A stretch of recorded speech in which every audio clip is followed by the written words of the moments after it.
Li dan bertarung melawan hewan pemakan spiritual di sana.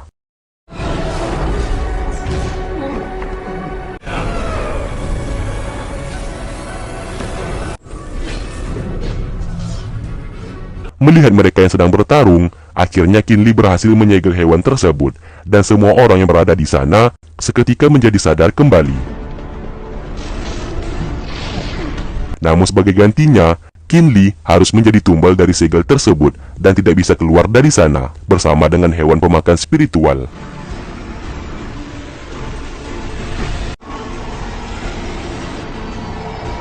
Sesaat, Qin Li menggunakan kekuatan petirnya. Tentu saja semua orang yang melihatnya merasa terkejut karena mereka tak menyangka kalau Qin Li bisa menggunakan kekuatan petir yang berlevel tinggi, bahkan melebihi kekuatan petir milik mereka. Merasa tak ada pilihan lain, Xi berniat akan mengorbankan dirinya bersama Qin Li dan hewan pemakan spiritual.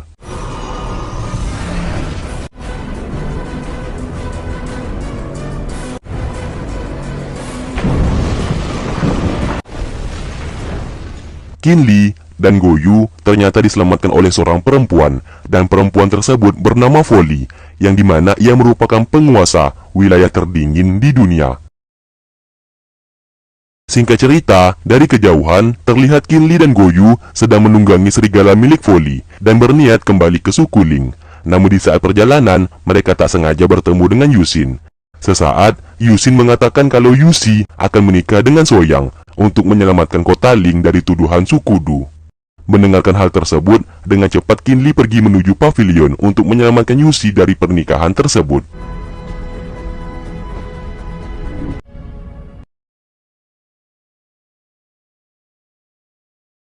Terlihat pernikahan antara Yuxi dan Soyang sebentar lagi akan dimulai.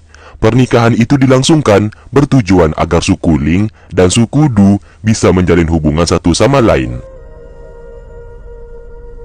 Namun orang-orang dari suku Ling seperti tidak menginginkan pernikahan itu terjadi. Tak lama kemudian, Qin Li bersama Goyu datang menggunakan serigala milik penguasa wilayah terdingin, yang dimana Qin Li pernah diselamatkan oleh wanita penguasa wilayah terdingin waktu itu. Ia pun datang dan menerobos masuk untuk menggagalkan pernikahan Yuxi. Dengan bantuan serigala itu, akhirnya Qin Li berhasil mengalahkan beberapa pasukan yang berjaga di sana.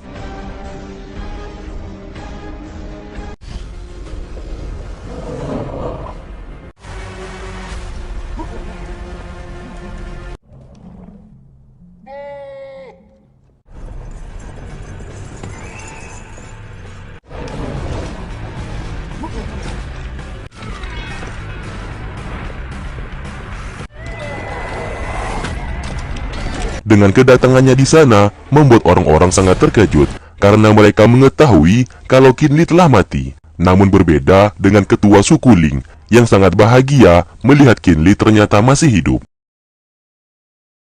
Soyang berusaha menghentikan Qin Li dan pertarungan pun tak dapat terelakkan. Ketua suku Ling sesaat melihat kalau kekuatan petir milik Qin Li telah meningkat drastis, yang membuat mereka menjadi bangga kepadanya.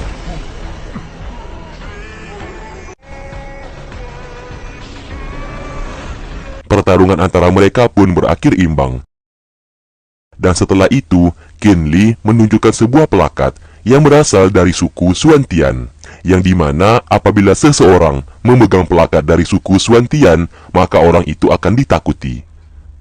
Sedikit info, di benua Chilan terdapat beberapa suku, di antaranya suku Xuantian yang tertinggi, yang ditakuti oleh suku Du, suku Ling, dan suku Ye. Melihat plakat itu, mereka semua langsung tunduk hormat kepadanya.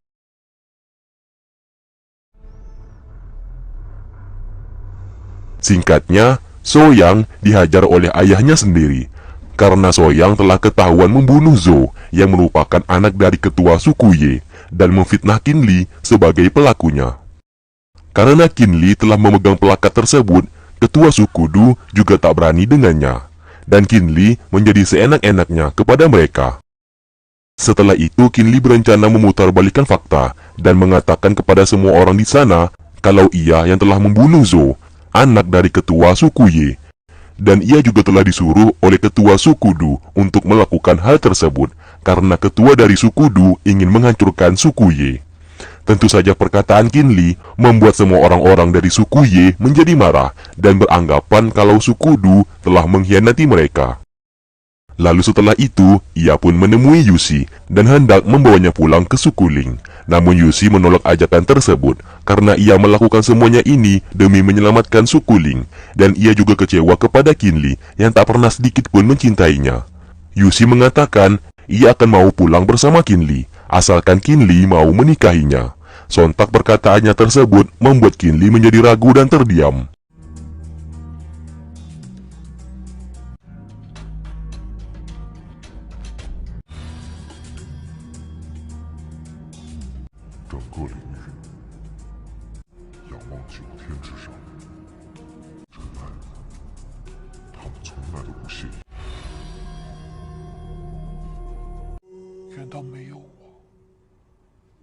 Yusin seketika datang ke sana dan menarik Qin Li dari ruangan tersebut. Di sanalah Yusin menjadi marah kepadanya karena Qin Li sangat tidak peka terhadap perasaan Yusi, dan semua orang di suku Ling telah mengetahui kalau Yusi sangat mencintai Qin Li. Di malam harinya, Soyang meminta maaf atas perbuatannya selama ini. Qin Li merasa permintaan maafnya itu hanyalah sebuah rekayasa, karena tidak mungkin seorang Soyang mau meminta maaf demi untuk meyakinkan Qin Li kalau ia merasa bersalah. Soyang hendak mempertemukannya dengan seorang master yang dapat membuat Qin Li menjadi jauh lebih kuat. Mendapatkan tawaran itu, Qin Li pun memaafkannya dan menyetujui tawaran tersebut. Di lain tempat, Goyu menceritakan kalau pelakat suku Suantian yang berada dengan Qin Li merupakan pelakat yang ia temukan. Oleh karena itu, Qin Li menggunakan pelakat tersebut dan berpura-pura menjadi utusan dari suku Suantian agar bisa menggagalkan pernikahan Yusi. Singkat cerita, esok hari pun tiba. Qin Li akhirnya bertemu dengan seseorang master yang bernama Master Yao, orang yang hendak dipertemukan oleh Soyang kepadanya. Di sana, Qin Li tak sengaja melihat beberapa gambar spiritual yang sama persis dengan mimpinya selama ini. Master Yao mendengarkan hal tersebut. Sesaat ia menjadi terkejut karena tidak semua anak muda mengetahui gambar spiritual. Demi untuk meyakinkan Master, Qin Li pun mencoba mengingat gambar yang ada di mimpinya dan menggambarkannya di atas kayu tersebut. Lagi-lagi, Master Yao dibuat terkejut melihat pengetahuan yang dimiliki oleh Qin Li. Merasa Qin Li memiliki bakat terpendam, sang Master menyuruhnya untuk mengingat semua gambar di mimpinya tersebut. Karena dengan begitu, Qin Li nantinya bisa menjadi seseorang yang sangat kuat.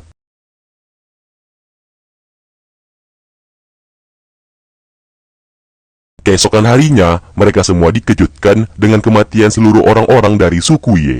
Hal tersebut membuat mereka mencurigai kalau semuanya ini pasti ulah dari hewan pemakan spiritual.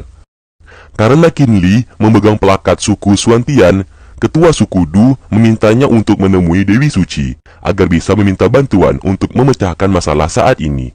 Karena diketahui Dewi Suci sedang memburu hewan pemakan spiritual. Qin Li yang awalnya cuma berbohong mengenai dirinya yang merupakan utusan dari suku Suantian hanya bisa mengiyakan permintaan dari ketua suku Du. Singkatnya, Qin Li dan Yusi telah tiba di suku Ling. Di sana mereka melihat Yusin yang sangat bersedih dan selalu menunggu kepulangan Suan, yang sampai saat ini Suan belum diketahui keberadaannya. Ternyata saat ini Suan berada di sebuah desa yang terpencil. Ia pun dipandang aneh oleh warga di sana karena menggunakan pakaian musim dingin, padahal di sana sedang musim semi. Ia pun membeli baju di sebuah toko agar tidak terlihat aneh. Namun setelah ia keluar membeli pakaian, ia justru dirampok oleh seseorang. Saling kejar pun terjadi.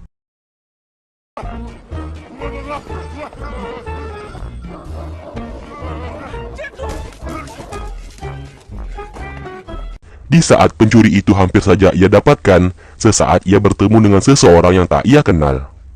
Kembali ke Yusin. Di sana ia melihat seseorang yang datang menghampirinya. Ia pun menyangka kalau orang itu adalah Suan. Ia pun mendekati orang tersebut. Lalu di malam harinya, Qinli dan Goyu merasakan seperti ada seseorang yang mengikuti mereka, namun mereka mengabaikannya dan melanjutkan perjalanan. Ternyata orang itu adalah hewan pemakan spiritual yang sudah berada di suku Ling. Demi untuk menghilangkan kesedihan Yusin karena Suan tidak kunjung kembali, Qinli dan Goyu mengajaknya mabuk bersama dan bercerita tentang masa kecil mereka. Namun karena Yusin mabuk berat, ia pun dibuat pingsan oleh Goyu. Keesokan harinya, Goyu bercerita di saat ia mengantarkan Yusin kembali ke rumah, dan ternyata orang itu bukanlah Yusin, melainkan hewan pemakan spiritual yang sedang menyamar.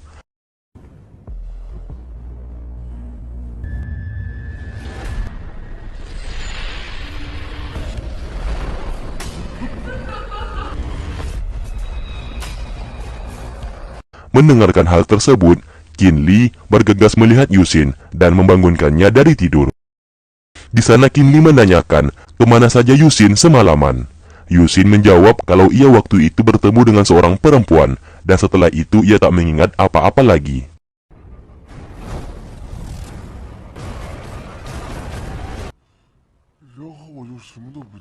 Oleh karena itu, Qinli dan Goyu menyadari kalau hewan pemakan spiritual berada di sekitar mereka dan sedang menyamar menjadi salah satu dari mereka.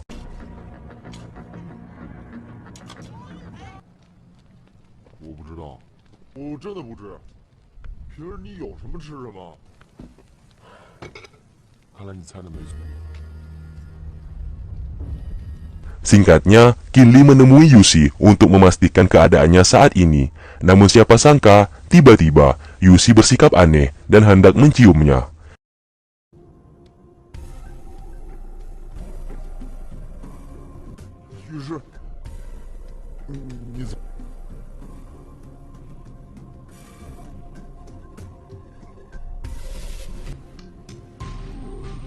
Qinli yang merasa ada yang tak beres langsung pergi dari sana. Setelah itu, Qinli menceritakan sikap Yusi kalau sikap Yusi akhir-akhir ini terlihat aneh. Dan mereka pun mulai mencurigai kalau hewan pemakan spiritual sedang menyamar menjadi Yusi. Saat sedang berbicara, tiba-tiba Ting Yu berada di sana. Tentu saja kehadirannya di sana membuat mereka merasa terkejut. Qinli lalu mengembalikan pelakat suku Suantian kepadanya. Sesaat, Ting Yu mengetahui kalau hewan pemakan spiritual berada di suku Ling dan menyamar menjadi Yusi. Qinli menanyakan bagaimana caranya menyelamatkan Yusi saat ini. Ting Yu berkata tidak ada cara untuk menyelamatkannya selain membunuhnya saat ini, karena mereka tidak tahu yang mana Yusi yang asli. Perkataannya itu ditolak mentah-mentah oleh Qinli karena tak mungkin baginya untuk membunuh Yusi. Oleh karena itu, Qinli dan Goyu memikirkan sebuah rencana untuk memastikan apakah Yusi yang saat ini asli atau bukan.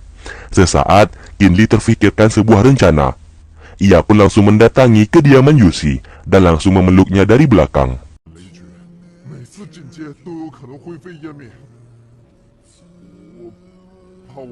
Disinilah Qinli mulai berbohong dan mengatakan kalau ia selama ini mencintainya dan akan menikahinya.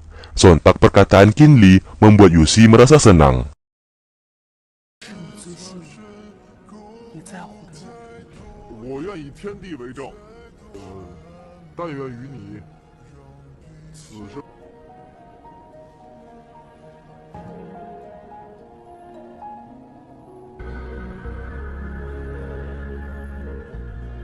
Akhirnya semua kebenaran terungkap, yang dimana di saat mereka kembali berpelukan, Qinli melihat ke arah cermin, dan orang yang dipeluknya saat itu adalah hewan pemakan spiritual.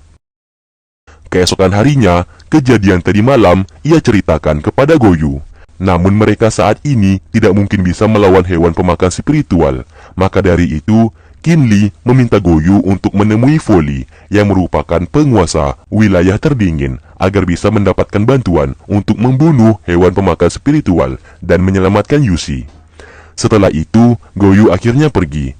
Namun di tengah perjalanan, ia bertemu dengan Yusi. Ia pun merasa ragu apakah itu Yusi yang asli atau bukan. Namun di sini, Yusi merasa aneh tentang apa yang sedang dibicarakan oleh Goyu. Dan seketika, Yusi mendekatinya dan langsung mencium Goyu.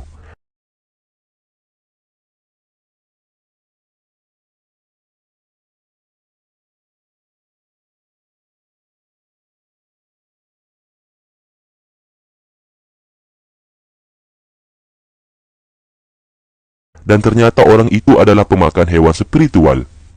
Di sini ia memanfaatkan Goyu karena ia tahu Goyu juga menyukai Yushi, dan ia pun berencana membuatnya menjadi salah satu pengikutnya di sekte iblis demi bisa menyempurnakan misinya saat ini.